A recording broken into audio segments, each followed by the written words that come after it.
guys, this is Miriam at High Life Auto. I am out doing a video test drive on a 2008 Toyota Sienna. If you've never been on my video test drives before, the way it works is I drive the vehicle on video and I tell you what I see, hear, think, smell, and feel to give you the best indication of being in the driver's seat without actually being in the driver's seat.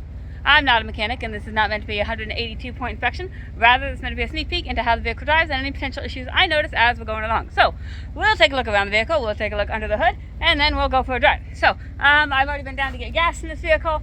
It's a little bit rough.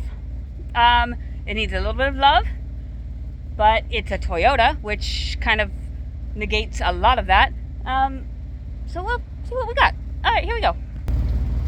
All right, Toyota Sienna. Pretty decent body on this side. It looks like it's just got hubcaps on, and your hubcaps are missing on, I think, at least two wheels. They're on the back wheel, not on the front wheel. And I think they're missing on another wheel on the other side. But as far as rust goes, I don't really see any rust on this side, except for right here. There's a little bit. Maybe something got dinged right there. This is missing.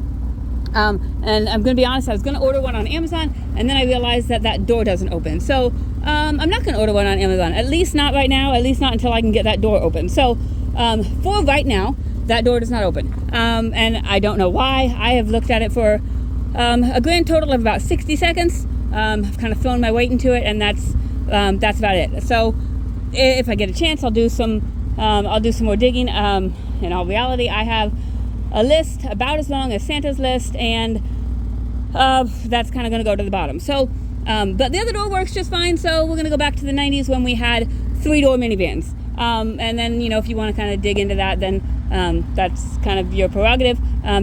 Those door handles, if and when you wanted to order them, they're like $19 on Amazon. So they are not expensive at all. And then I'm sure getting the door open is probably not the end of the world. It probably just takes a YouTube video and a little bit of muscle, a little bit of time. So you're welcome to do that, research that kind of thing. So body otherwise looks pretty decent.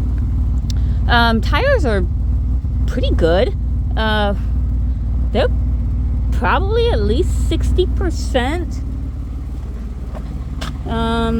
These are not, they're probably like 25%. They're right at the wheel bars, maybe 30% if we're giving a little bit of grace. Not horrible. I'll open this front door so you can see the inside. It's just gray cloth. This one, like, I've got some minivans that look like kids have not been in them, and I've got some minivans that look like kids have been in them. This is one where kids definitely have been in them.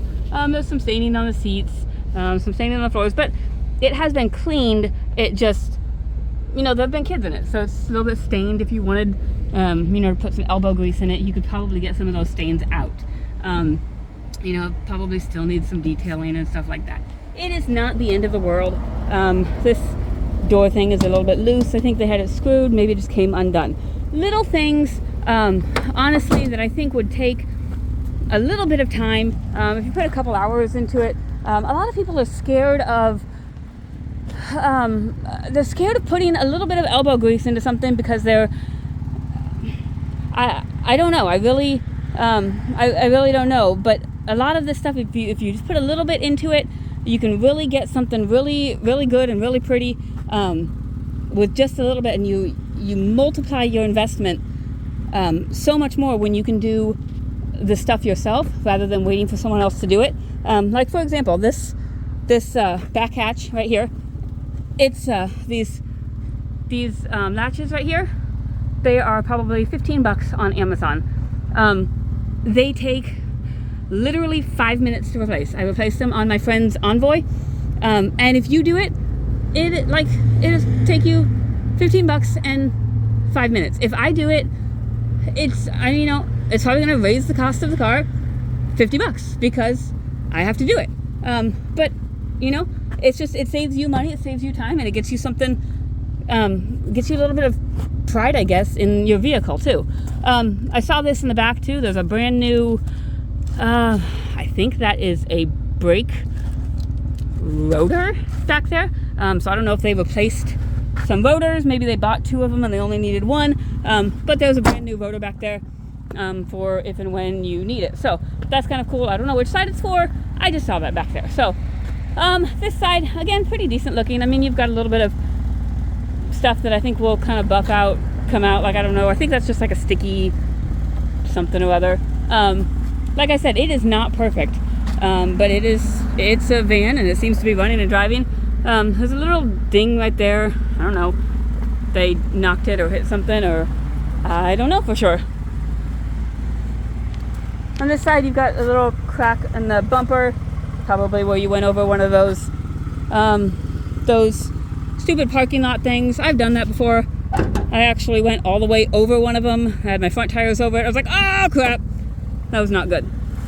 All right, so here is your under your hood, and it seems to be running good.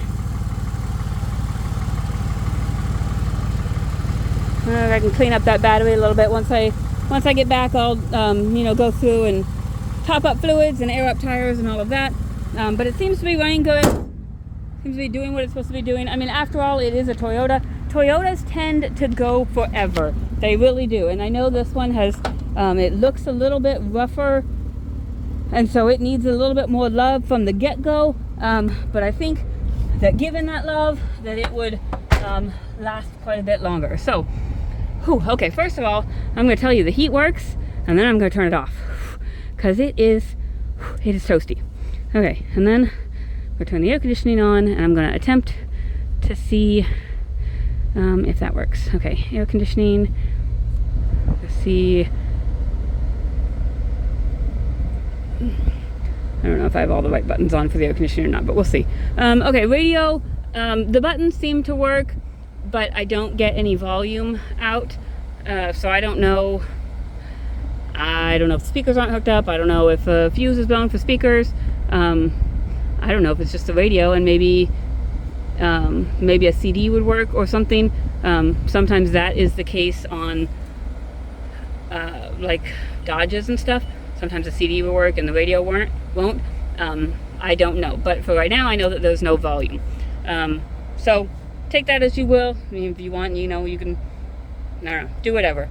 But I'm here to tell you what I know and kind of go from there. So this does have power doors on the one side. Like I said, it's just, for whatever reason, it's not factory on the other doors. It's just factory on this door, and it does work.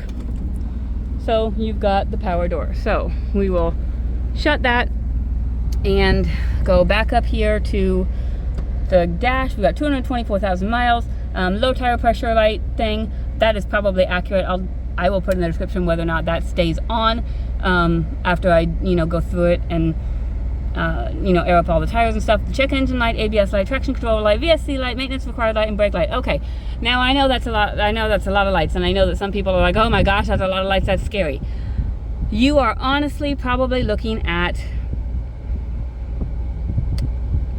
two problems, maybe. Okay, so your ABS light, your VSC light, your traction control light, and your brake light are probably one problem, and they are probably related to like a wheel speed sensor or something, potentially a wheel bearing.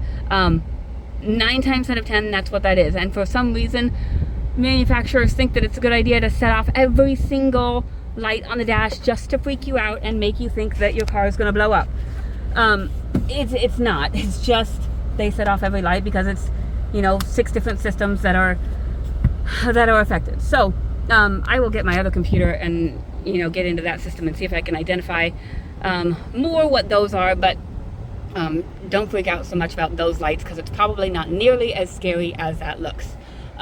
Maintenance required light on a Toyota is probably an oil change light, and I don't have any oil change stickers up here, so I'm kind of assuming that that's what that is. Usually, because that's not a check engine light, that's a maintenance required light. So they're just saying that, hey, you need to maintain something, so it probably needs an oil change. And your check engine light is, where did my thing go? Your check engine light is your heated O2 sensors and your MAF sensor. So really, exhaust things, and your MAF sensor, I was looking at the live data, your MAF sensor is reading 0, and so I would imagine your MAF sensor just needs cleaned, or it is just not reading. I don't know for certain. Like I said, I just got in this vehicle. I just went and got gas. I have not done a whole lot of digging, but we'll see how it drives, because that's kind of our next step. So driver's window works, passenger side window works, rear passenger side window works, and the rear driver's side window does work. So if you have some daring kids, I mean, you could just kind of get in and out of the driver's side window and, you know, not even worry about the whole door thing. You can just kind of, what is that movie with the orange car? The, you know, the general, you know, where they kind of jump over the hood and they go in through the window. I don't know. Somebody tell me what that movie is. Daisy Dukes, something. I don't know. Somebody knows what it is. I know what it is. It's something. That's going to come to me. Someday I'm going to be sitting in the office. I'm like, oh, that's what it is. Dukes of Hazzard. That's what it is. You can Dukes of Hazzard this. Your kids can just like fly in the window. Don't tell them I said that. Okay. Anyways. It's got good power. It's got really good power. And it's driving smooth. Auction said they heard some suspension noise. I don't hear any suspension noise. I'll continue listening, of course, but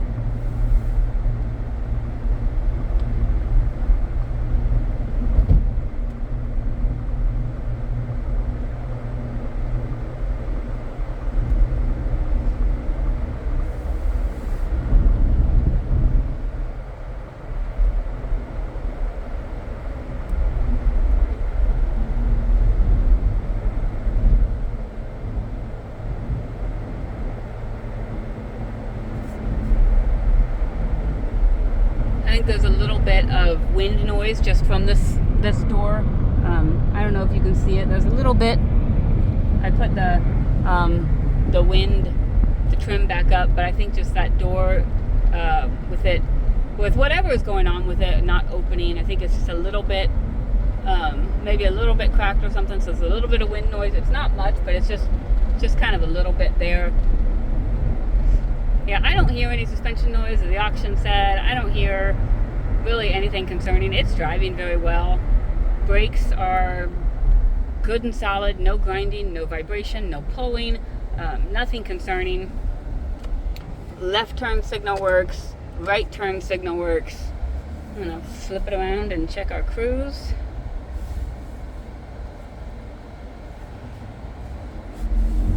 And it's got good acceleration. It's driving smooth and straight down the road. Let's see. Windshield wiper fluid works. Windshield wipers work. I think we got a winner here. Let's see. Let's turn the cruise on and the cruise set. Let's see. We got cruise on there? I think we are cruising right under 50, so the cruise works. Windshield wipers work. I think we got a winner here. So yes, it's a little bit rough. It needs a little bit of work. I say that you can probably pick this up. You can probably put, let's see, let's assume that that's a wheel bearing. Although I don't hear any wheel bearing noise. You know, most of the time you'll hear wheel bearing noise if it's a wheel bearing. I would lean more towards a speed sensor or something. So let's even just assume $20 for a speed sensor. You know, I would say you put $15 in for that thing. I would say you put $100 into parts on this car and a couple hours and some elbow grease and clean this thing up, and I think that you'd have a really good running, nice Toyota. So I think that's what it needs. It's running and driving really well. I'll check all the fluids and stuff. I'll check all of that when I get back. I'll write anything extra that needs to be said in the description. You're always welcome to call me, text me. My phone number is 309-267-7200, and I'll see what else I can figure out for you. If you guys have any questions, that's where I'm at. Thanks for watching my videos. Thanks for indulging my insanity. That's pretty much what happens when I'm at the office by myself. I kind of go crazy, and, you know, this is what you get. Thanks, guys.